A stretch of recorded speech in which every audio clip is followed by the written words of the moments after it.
আমরা শান্তিনিকেতন যাব এই পৌষ মেলার সময়তে আর কি যাব, আমি পরমব্রত আমরা গিয়ে পৌঁছলাম। এবার মেলাতে আমি এবং পরমব্রত গেছি খুব স্বাভাবিক কারণে, ওখানে পরমব্রতকে ঘিরে একটা হ্যাঁ প্রচুর মায়েরা বোনেরা দিদিরা মেয়েরা সবাই এসে ঝাঁপিয়ে পড়তে শুরু করলো অনেকটা আমার দিকে। একদম এটি কাজের মেয়ে বলে না, দিদিদের ব্যাগ বয়, দুজন হিরোইনদের মতোই আর কি, দুজন সুন্দরী।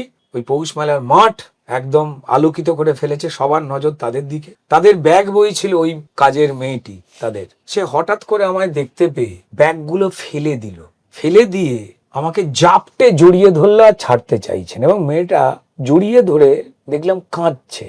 সবাই হতভম্ব থতমত, এই ছাড়ো, সকল ভদ্র লোকের বাড়ির লোকেরা বলছে কাজের মেয়ে তো তাই সম্মান কম হওয়া স্বাভাবিক, এমন যেন একটা ঘোষণা দিচ্ছে তারা। ওকে টানা হচ্ছে, ও ছাড়ছে না, আর আমার গাল ধরে বলছে ঝন্টু।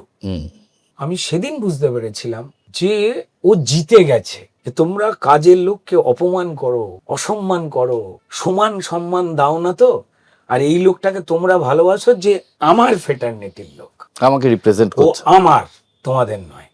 সেদিন আমাকে আর একটা থাপ্পড় খেতে হয়েছিল, চেতন তৈরির আর একটা রাস্তা তৈরি করে দিয়েছিলেন ওই ভদ্রমহিলা।